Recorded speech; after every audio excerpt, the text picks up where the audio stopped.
अल्हम्दुलिल्लाह। दोस्तों और बुजुर्गों, आप सभी को पता है कि पाचोरा के पास अंतुरली खुर्द गांव में 12 फरवरी को जुबैर खान पर जानलेवा हमला हुआ था और उन्हें बहुत गंभीर स्वरूप से मारकर जलगांव लाया गया था। जलगांव में उनका सीटी स्कैन करने के बाद उनको एक खासगी हॉस्पिटल में एडमिट किया गया, लेकिन आपने देखा कि 12 तारीख को मारने के बाद भी 13 तारीख की शाम को पाचोरा पुलिस स्टेशन में 55/24 की एफआईआर दाखिल होती है और 324 आईपीसी लगाया जाता है, जबकि सीटी स्कैन का रिपोर्ट क्लियर कट है 12 तारीख को भी और 13 तारीख को भी, और वो 307 न लगाते हुए पुलिस 326 लगाती है और 16 तारीख की शाम को जुबैर का इंतकाल हो जाता है। 17 को जब पोस्टमार्टम शुरू होता है तब हमारे पास कुछ लोग भी आते हैं और हम जाके एसपी साहब महेश्वर रेड्डी जो नए आए हुए हैं उनसे मिलते हैं और उनको हम ये सब शिकायत बताते हैं। वो शिकायत सुनने के बाद हमें इतना कॉन्फिडेंस के साथ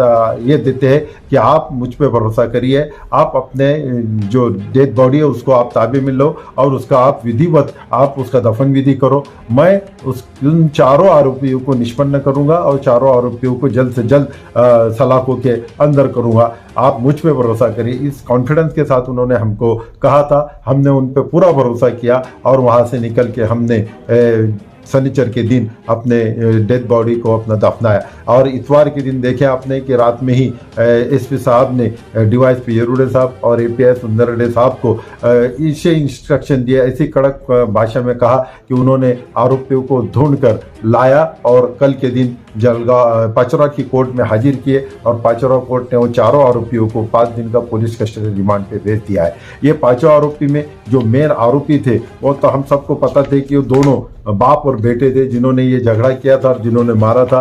उसमें आरोपी नंबर 1 जो था आपने जो था वो नाना अभिमान पाटिल था और उसका लड़का जो था दूसरा वो राहुल नाना पाटिल था। ये दोनों को एफआईआर में नाम भी था और उनका वर्णन भी दिया था। लेकिन तीसरा आरोपी जो कि उनका मापड़ी था, उसको कोई पहचान नहीं पा रहा था ये फिरियादी का भाई, इसलिए उन्होंने लिखा था कि उनके पास काम करने वाला मापड़ी एक था और जिसकी कपासी की गाड़ी थी चौथा जिन्होंने लाए थे वो एक किसान था। ऐसे चारों ने मिलकर मारा है। लेकिन पुलिस ने वो 2 अज्ञानों की को छानबीन की और 3 नंबर का आरोपी आपने देखा होगा कि उसमें जो मापड़ी का काम कर रहा था वो शेख मुनाफ हनीफ पटवे और चौथा जो किसान था जिसकी कपासी की गाड़ी ये नाना अभिमान पाटिल लाए थे वो सतीश विष्णु पाटिल। ऐसे चारों आरोपी को डिटेक्ट करके उनको हवालात में बंद कर दिया है और कोर्ट ने भी उनको 5 दिन की पुलिस कस्टडी रिमांड दी है। हम शुक्रिया अदा करते हैं माननीय पुलिस अधीक्षक महेश्वर रेड्डी साहब का और उनकी पूरी टीम का कि उन्होंने जो शब्द दिया था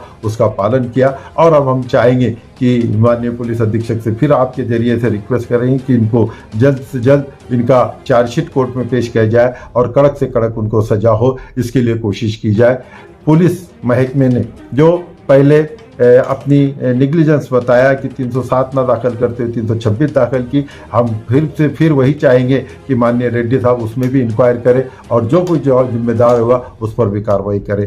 खैर अभी मामला सुलझ चुका है, आरोपी अटक हो चुके हैं। मैं फिर अंतुरली गांव के लोगों से दरख्वास्त करूंगा कि वो कायदेशीर बाजू लेते हुए अपने अपने स्टेटमेंट बराबर दे, अपने अपने एविडेंस को अच्छे मजबूत करे ताकि कोर्ट में केस मजबूती से चले और किसी तरह से दूसरे अफवाह पे ख्याल ना दे। हम सभी लोग आपके साथ है, जहाँ जहाँ अन्याय होता है हम लोग सब जलगांव वाले बोलो और कोई दूसरे हम साहब के है। फिर से एक बार हम पुलिस अधीक्षक रेड्डी साहब का शुक्रिया अदा करते हैं। शुक्रिया।